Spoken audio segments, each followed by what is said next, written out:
tiny newborn human may be called a baby in both German and English, but Germans and Americans have very different ways of taking care of them.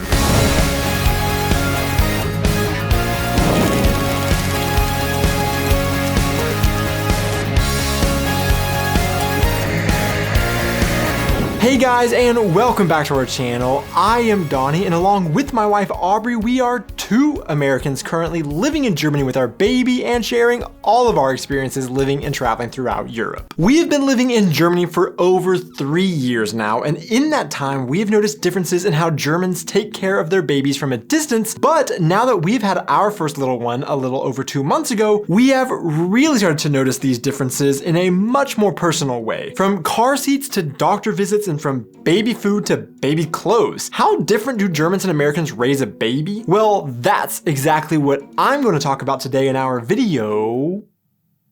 Brand new mother and big brother. Different thoughts on raising tots.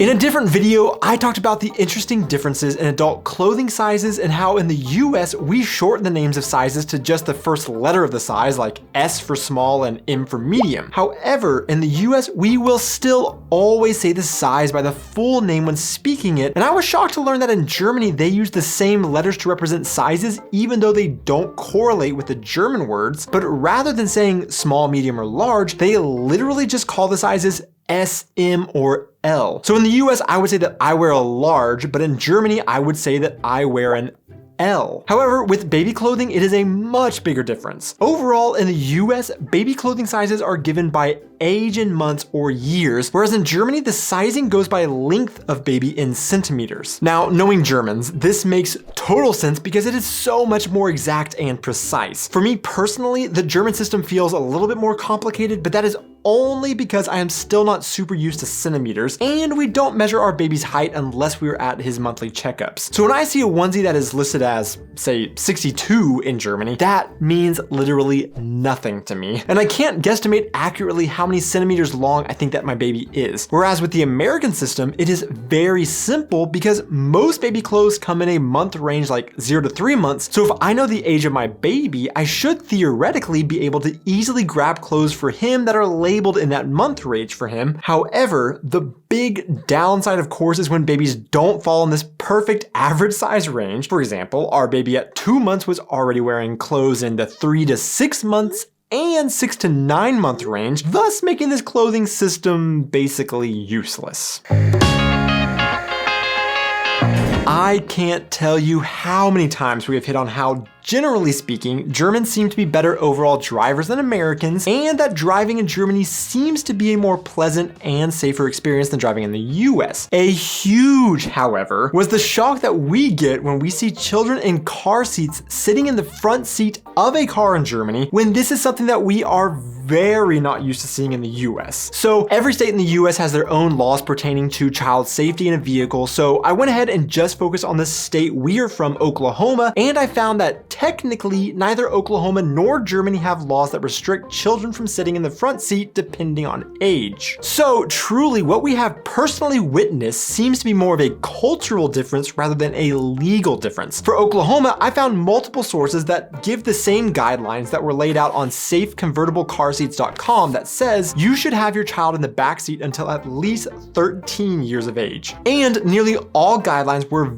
very adamant to never put a car seat in the front seat of a car. However, on ADAC's website, I found an article that explained for Germany, children are safer in the back of the car, but then it went on to give very detailed explanations of how to keep a child safe in the car seat if parents choose to set them in the front seat, even starting as young as a newborn in a rear-facing car seat. Now here's the thing. Do all Americans wait until a child is 13 before allowing them to sit in the front? No. And I will say for Germany, we obviously see a lot more car seats installed in the back seat rather than the front. However, without a doubt, I can't remember ever seeing a car seat in the front seat in Oklahoma, and I would believe that most Americans would erroneously assume that this is illegal to even do. Whereas in Germany, we have seen this happen many times. But let me know in the comments, when did you first ride in the front seat, or when did you first let your child sit in the front seat?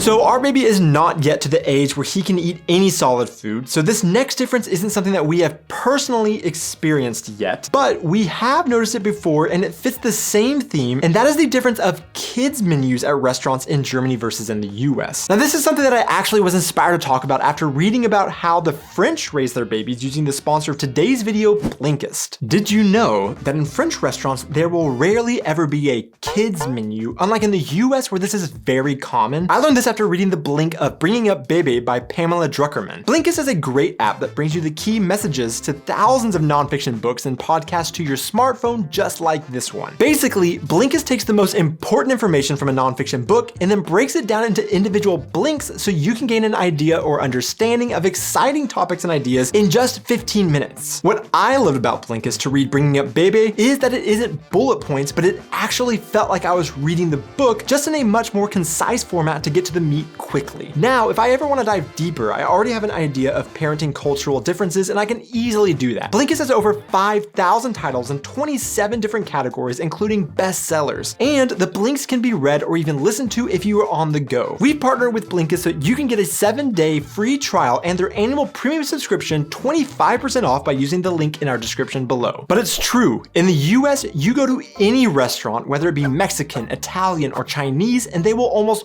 always have a children's menu that has French fries, chicken nuggets, or a hamburger on it. In the US, it is almost just accepted that little kids don't like eating adult food, and therefore we better have something more kid-friendly, which also usually is unhealthy, so that they will have something to eat. Just like in France, we have noticed that a lot of German restaurants will also not provide a separate children's menu, but sure, sometimes you will find a special kids menu, or they will just have a section of the menu dedicated to kids that are just smaller portion sizes of the regular menu. It does seem more so in Germany that there really isn't kids food and adults food, but rather just food in smaller portions and bigger portions.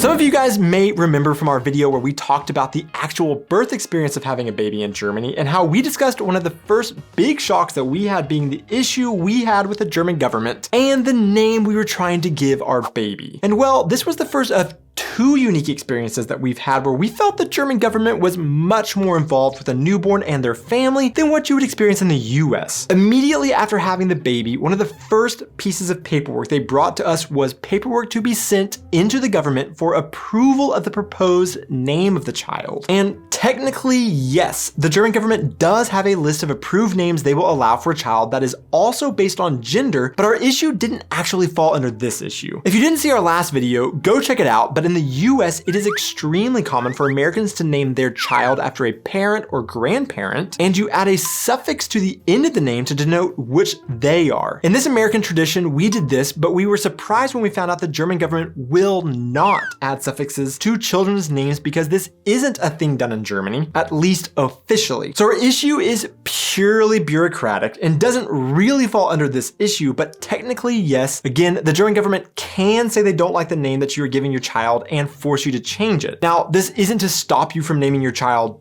Charlie or whatever. It is to stop parents from naming their children something like this. Even Aubrey has had some issues in Germany where apparently her middle name is technically only a male name over here, but in the US it is very gender neutral. When we went to get her insurance after moving here, she literally had the agent look at her name, look at her, and say, "Is this really your name? This is a boy's name." The purpose of the German government stepping in is to try and keep children from being ridiculed or have undue hardship later on if their parents gave them a bad name in the government's opinion. This is very different from the US where you have that freedom to name your child whatever you want and the government can't say anything about it. The second time the German government got very involved in our parenting was after we took our child to his first 2 baby doctor's appointments, and then we received a letter in the mail from the German government saying that we are required to take basically a sign-off sheet with us to our 4th baby appointment, which the doctor is supposed to sign and send back so the government can have proof that we are taking our baby